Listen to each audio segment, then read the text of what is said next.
And I didn't share nothing with my family for weeks, you know. I mean, my wife and my oldest son knew, but no one else knew.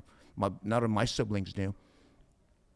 And we're at church, and it was Good Friday, and I remember just we being wobbly, and I must have been really wobbly because I got a tap on my shoulder, and I would look back, and it was my doctor, who happens to be my first cousin. He goes, "Are you okay?" And I said, "Yeah, doc." He goes, "No, step outside with me." And he does my blood pressure. He goes, "Bro, we got to get you to the emergency room." He gives me an aspirin. And my wife has been after me, Brandon, for forever and ever. It's just like, please, baby, you can't just hold this to yourself. You got to share it with your family. You got to tell your brothers at the very least. You can't just, you're hurting yourself. And she could see that happening. So I tell the doctor, I says, I know what I need to do. I says, so my eldest brother lived across the street. And so I told my wife, I said, look, let's just gather everyone. Maybe tonight is the night I'm going to break the news to them. And I went. And so we gathered all the brothers, and my wife takes my sister-in-laws outside, and here I have my brothers, and I share the news with them. And one of my brothers says, you know, Adel, oh my God, everybody's jaws drop, right? They can't believe. And then one of my brothers says, you know, Adel, I know this guy who knows a cop. Let me call him and get him arrested. I was like, what, bro? I know everyone in the FBI. There's probably not a chief of police. I don't have a relationship. What are you talking about, right? And then my other brother, who's a chef at the time, says to me, oh, my God, I know this guy who got me $3,000 more on my car accident. Yeah. Let me call him. Yeah. Have him sue. Like, yeah. And honestly, I thought by me sharing what's happened to me, I would feel better. Brandon, I felt so much worse. Man, I was like, I felt even overwhelmed because my expectation was, okay, I'm gonna share it with everyone. I'm gonna get a release and I'm gonna feel better. Yeah. And I'm feeling really bad. And my brother says to me, my youngest, as I got up, I grabbed my wife. I said, baby, let's just get out of here. He says, Adel, maybe it's time to surrender. I didn't know what he meant because up until that time, I never really dived into the Bible to know what he meant by it biblically. But he goes, it's time to surrender. And I just took it, bro. And I walked up to him and said, Rafi, let me tell you something, man. Surrender is for cowards. Mm-hmm. I don't surrender. And if the doctors told me to surrender and I listened to them, I wouldn't be here today. So I'm going to leave surrenders to cowards. And I grabbed my wife and I just stormed out of there. And I remember driving and I was so angry. And I was like, baby, I was screaming actually. And I was like, I just wish somebody would talk to me the way I would talk to me. I was just so hurt because this was it. This was, I didn't know what else to do. I was so overwhelmed. And the next day is Saturday. It's the holiest day. I'm Greek Orthodox. It's the holiest day in our faith. And I've missed Good Fridays because I missed connecting flights and making it home. And I've had to leave on Easter Sundays. But that Saturday is sacred to our entire family. And that's the day we Lent for 40 days. And that's the day we break Lent. So it's a big day, the day before resurrection. I've never missed church ever in my entire life. And here's my wife dressed up and looking pretty. And my kids are dressed up and looking pretty.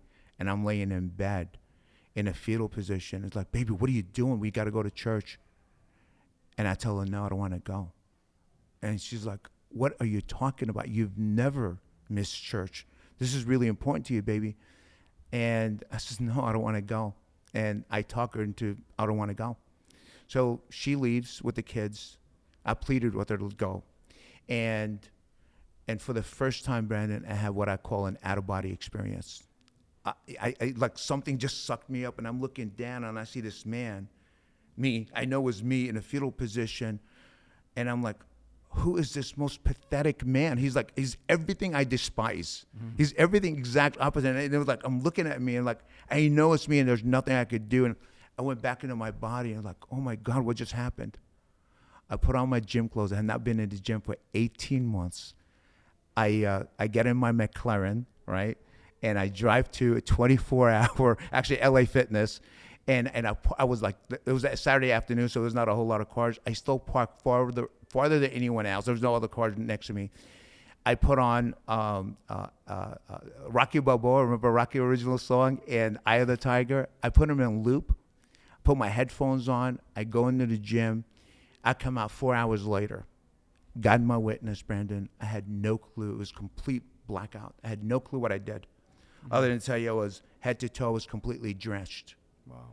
And I look, and there's my car, and there's a piece of banged up car next to it with the door open, hitting my McLaren. Oh, jeez. And it was like, I remember looking up, I was like, really?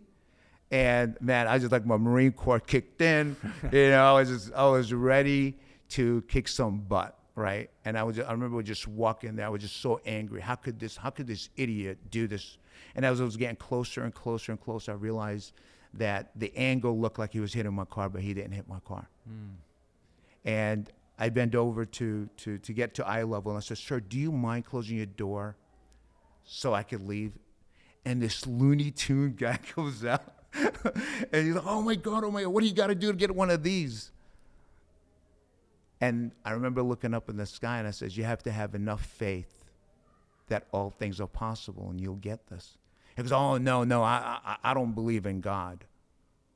I says, man, what awful thing did you ever happen to you for you to stop believing in God?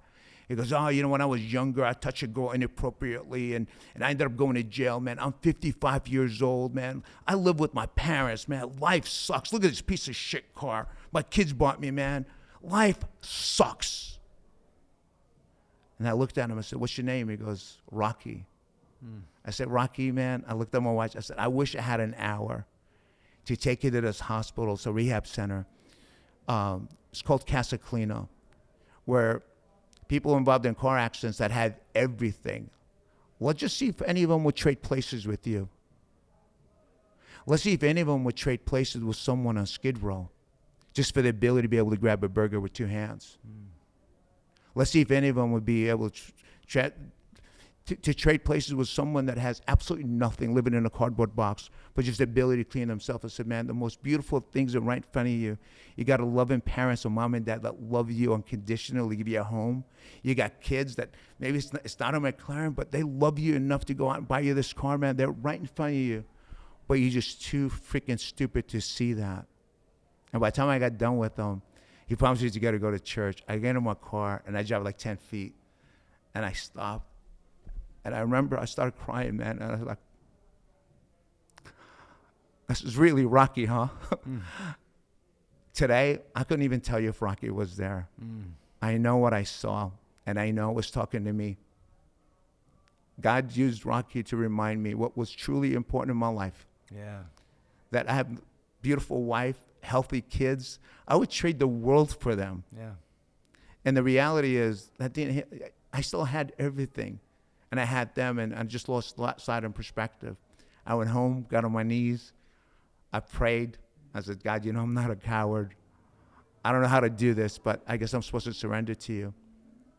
And that's the day, Brandon, I got my download, my 2.0 Adele download, where everything I ever wanted to know about life was answered. Everything I wanted to know about us and me and life challenges and everything I was dealing with was literally answered.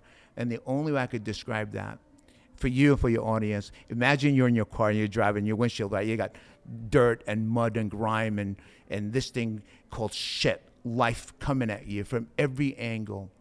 And you're trying to navigate through these pinholes, right? Is it a left turn? Is it a right turn? Is it a green light? Is there pedestrians walking? And look how inefficient he was. And imagine somebody takes and come and Windexes your windshield and clears it up. And that's what happened to me. I felt like the Holy Spirit cleansed everything in my life and every obstacle. And I started seeing things for the first time through God's perspective, through God's lenses, not my own. That's powerful, man. Yeah, that gave me chills about like that. Was Rocky real? Like, I don't know, but you got your answer to your prayer there. Somebody spoke to you the way he did. Yeah, the way you speak to you. So he did.